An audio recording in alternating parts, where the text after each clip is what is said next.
Bonjour tout le monde, bienvenue sur ma chaîne YouTube, re-bienvenue si c'est votre deuxième, troisième ou centième visite. Je me présente Sonia Kwemi, professionnelle RH et je suis vraiment heureuse d'être avec vous aujourd'hui pour parler d'un sujet vraiment important qui est le travail des enfants. Au cours des derniers jours, dernières semaines, on a entendu énormément parler, on a vu des photos, il y a eu des threads sur Twitter où on voyait justement des photos d'enfants qui travaillaient de 12, 13 ou 14 ans. Et ben, il y a comme deux camps, deux familles, ceux qui sont pour et ceux qui sont extrêmement contre.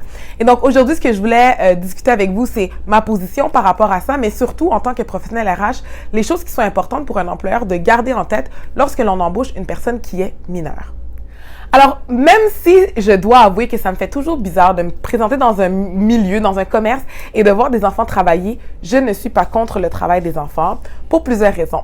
La première, moi-même en tant qu'enfant, j'ai travaillé et ce fut une expérience transformative. J'ai adoré. J'ai travaillé au McDonald's au coin de boulevard Tachereau et boulevard de Rome à Brossard. Donc, je salue tous les travailleurs de ce McDonald's-là.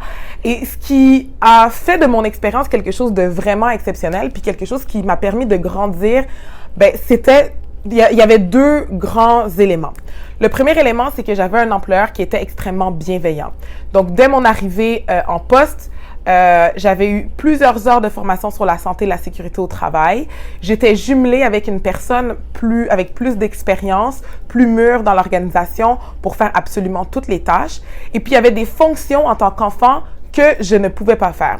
Donc, par exemple, je n'allais pas à la cuisine, je ne faisais pas les frites, je me concentrais vraiment sur la caisse et le nettoyage dans le restaurant. Et le fait de ne pas, au départ, avoir à toucher de l'huile, de la friture, de la cuisson chaude, ben ça fait en sorte, à mon avis, de me permettre une intégration qui est adéquate, puis surtout de minimiser les risques les plus grands de blessures.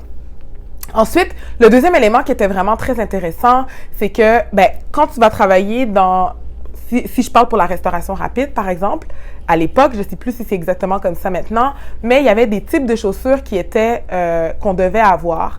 Et ben quand on commence un emploi, quand on débute, on n'a pas toujours nécessairement l'argent pour l'avoir. Et ce qui était vraiment intéressant, c'est que l'employeur donc, il achetait ces chaussures-là pour les employés pour s'assurer que dès le premier jour, tous les employés allaient avoir les chaussures adéquates pour minimiser les risques.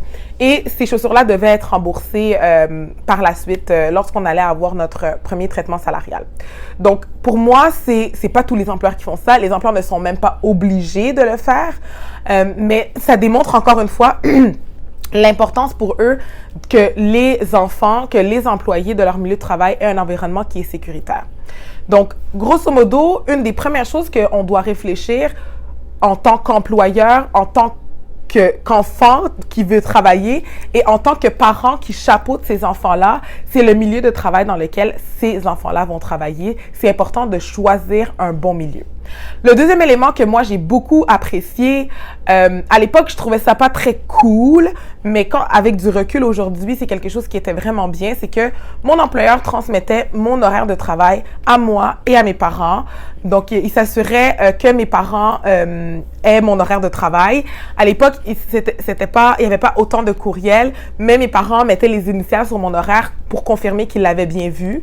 Puis ça, ben, c'était comme une entente entre mon employeur et mes parents.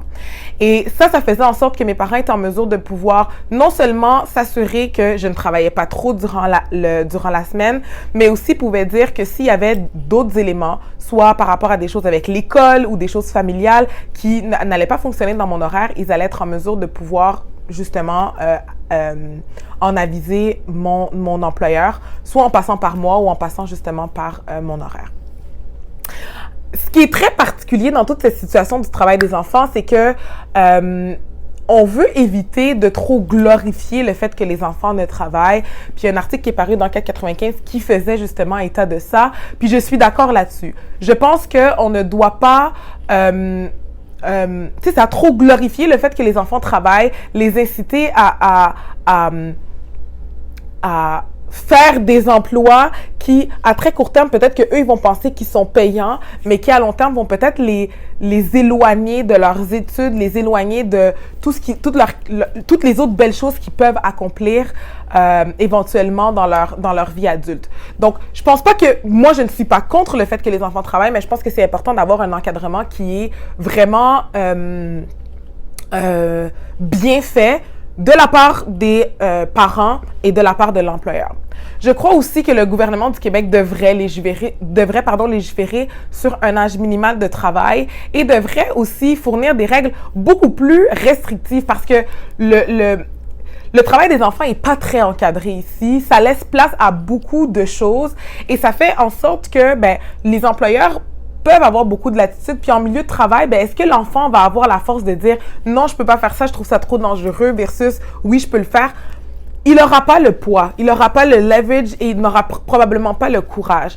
Et donc, d'encadrer dans certains rôles que les enfants peuvent faire versus d'autres qu'ils ne peuvent pas faire vont aider tout le monde, justement, à être plus rassuré puis surtout à fournir un endroit qui est adéquat pour les enfants. Parce qu'on va se le rappeler, un enfant qui a un accident de travail à 12 ans, à 13 ans, à 14 ans, ça va le suivre toute sa vie.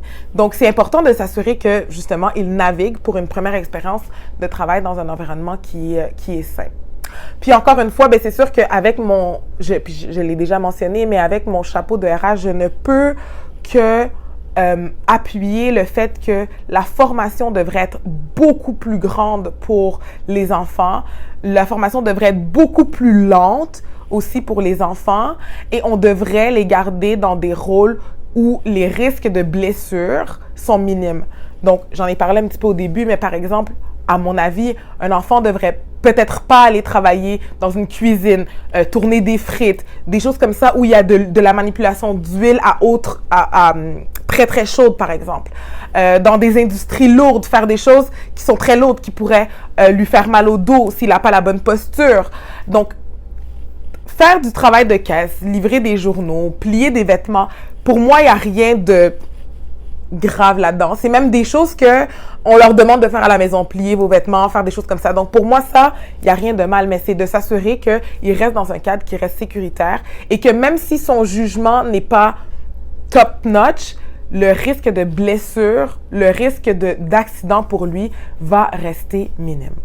Alors voilà, c'est ce qui conclut ma petite capsule pour le travail des enfants. Vous, qu'est-ce que vous en pensez du travail des enfants?